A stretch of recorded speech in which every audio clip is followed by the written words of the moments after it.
Welcome to TV Recaps. Today, I will be recapping a psychological thriller, a charming book enthusiast with a troubled child that falls in love with the woman of his dreams and develops a dangerous and unhealthy obsession for her. Before we start, don't forget to like, subscribe, and turn on notifications for our channel. Please sit tight and enjoy the recap of the TV show, You, Season 1-0, and of course spoilers ahead.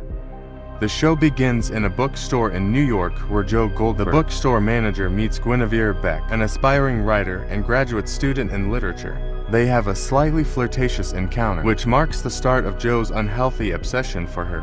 After a quick internet search, he finds out where Beck lives and begins spying on her from across the street. Joe soon discovers her love interest Benji, the trust fund kid and womanizer who she occasionally hooks up with. Joe sneaks into her apartment while she is out, steals her underwear, and stalks her to a bar where she meets her friends Lynn, Annika, and Beats for a drink.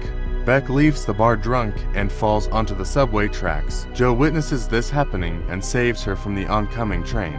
He drops her off at her place, but steals her phone, giving him full access to her new phone through cloud. Next day, Beck stops by the bookstore to thank him and Joe asks her out. She happily agrees, however, there remains an obstacle between them: Benji.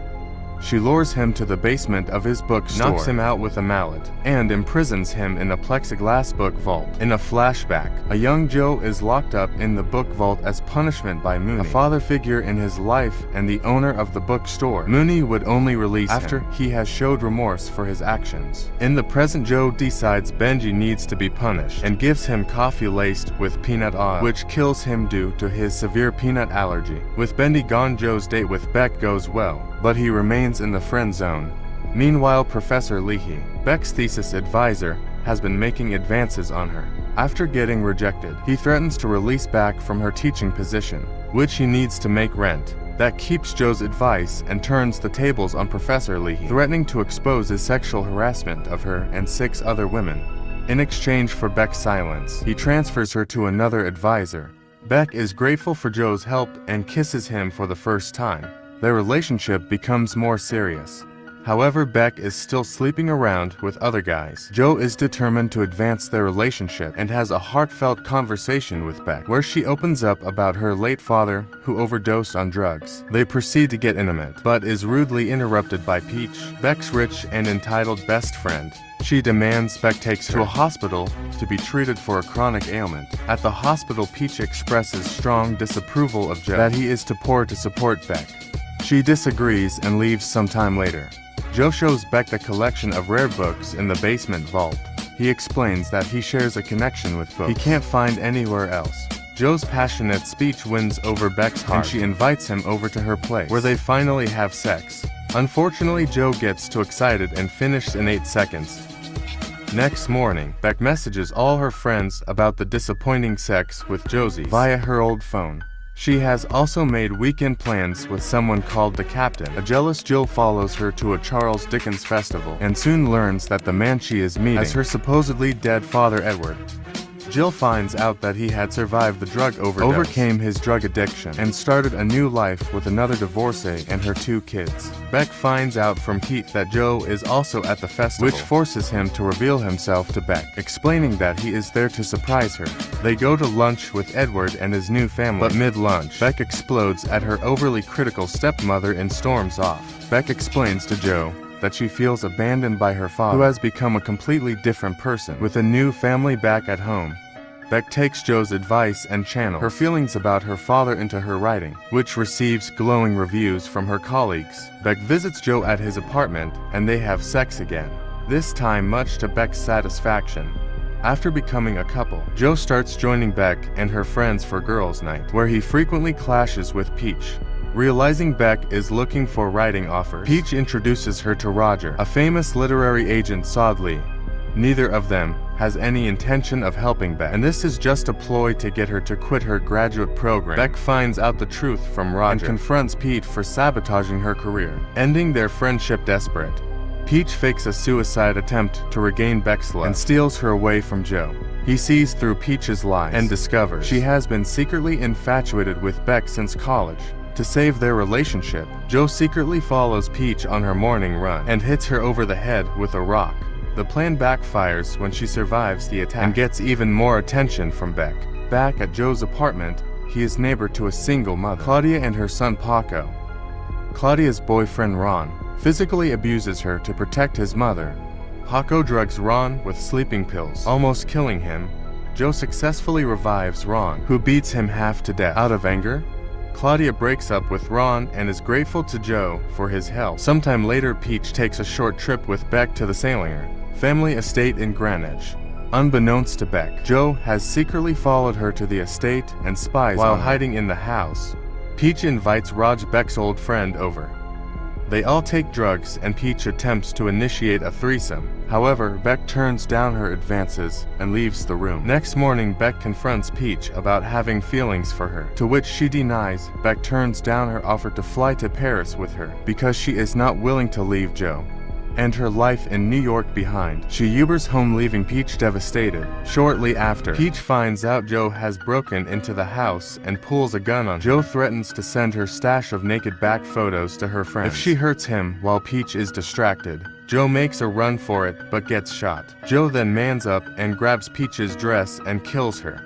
Peach dies from the altercation and Joe disguises her death as a suicide.